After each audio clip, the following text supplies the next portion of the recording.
Muito bem, amados, esse é o terceiro e último vídeo dessa semana. Vamos lá.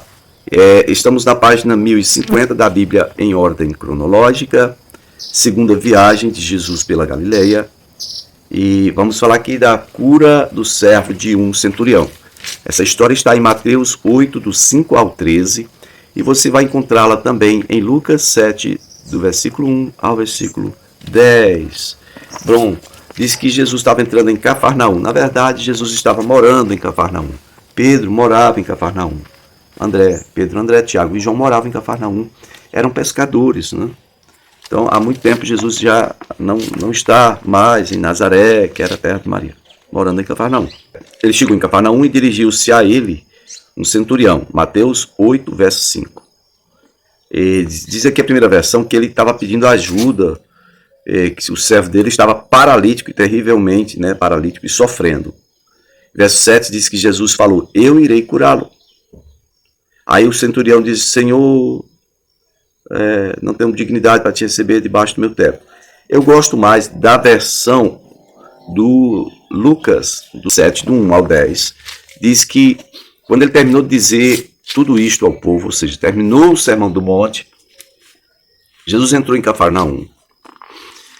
E ali estava o servo de um centurião doente, quase à morte. Olha, a outra narrativa diz que ele estava paralítico, sofrendo terrivelmente. Ele estava quase à morte, né? O centurião ouviu falar de Jesus. O centurião enviou alguns dos líderes religiosos a Jesus, né, pedindo que fosse curar o seu servo. A outra narrativa diz que Jesus falou: eu vou curá-lo. Quando esses líderes religiosos foram representando o centurião suplicar a Jesus que viesse curar o servo, no versículo 4 aí, diz que eles suplicaram dizendo assim: este homem merece que o Senhor atenda ele, que o Senhor faça isso. Por quê? Porque ele ama a nossa nação e ele construiu a nossa sinagoga. Verso 6 diz que Jesus foi com eles.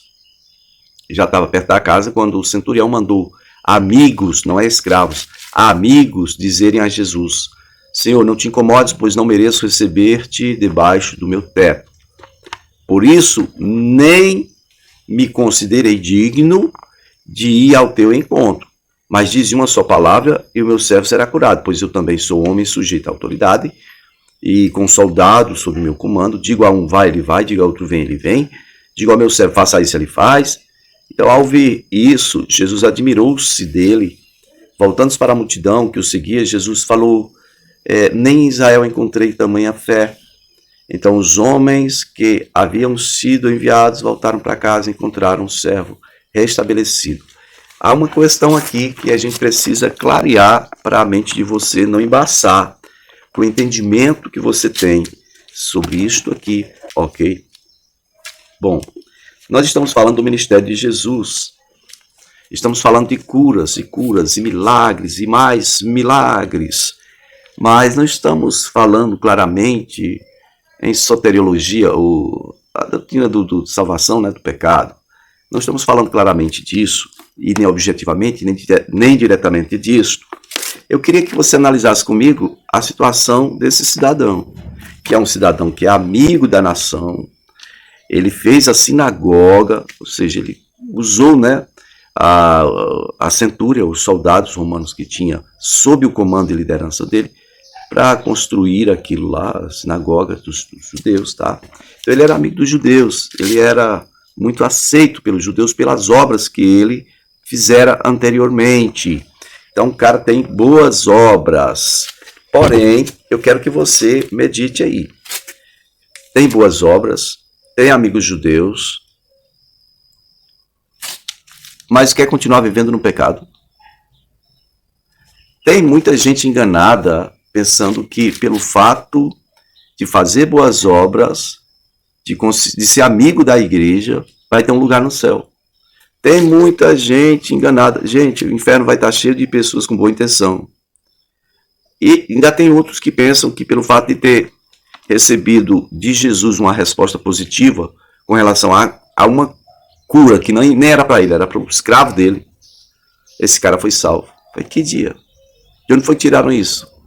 Hoje as pessoas estão muito politicamente corretas, elas acham que a Bíblia vai modificar, elas acham que Deus vai mudar de opinião, porque elas estão mudando.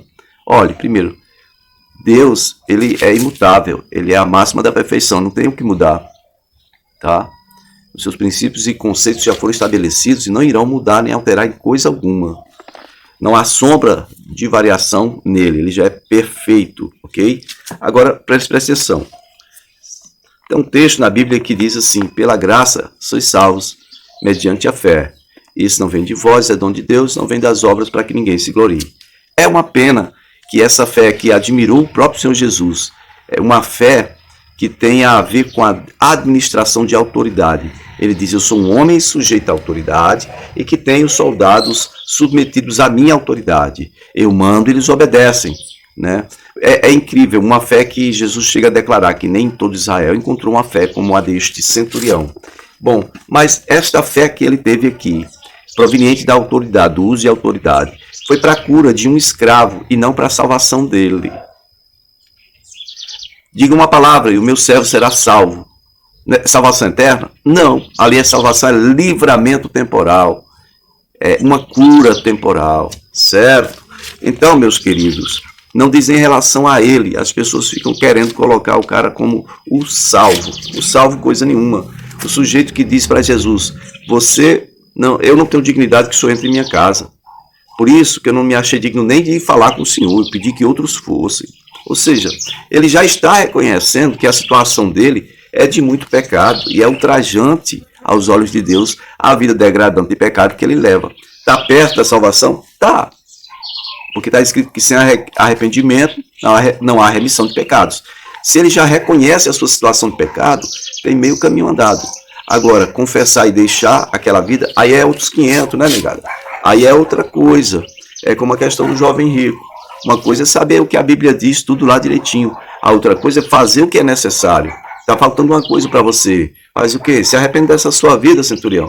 Se arrepende disso aí. Porque mais do que curar o seu escravo, Jesus quer te dar a vida, centurião. Mas você quer só a cura do seu escravo? Você não quer resposta para a sua vida de pecado?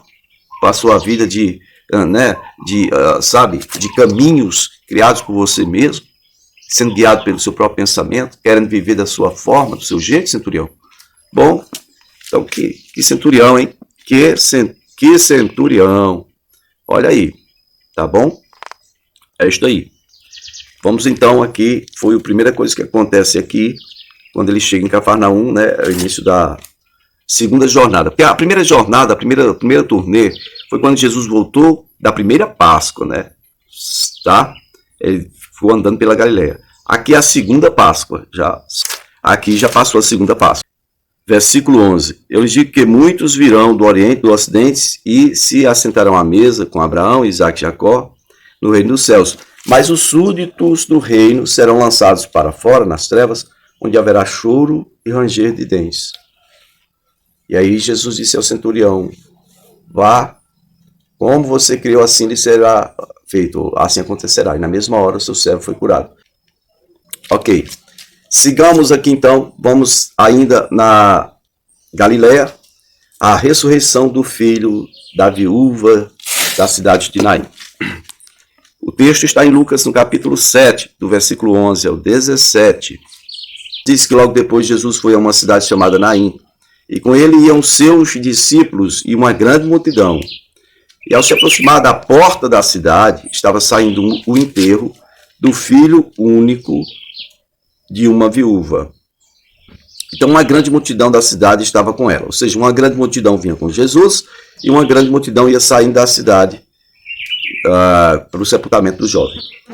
Ao vê-la, ou seja, Jesus viu aquela mulher viúva. Ao vê-la, o Senhor se compadeceu dela e disse: não chores.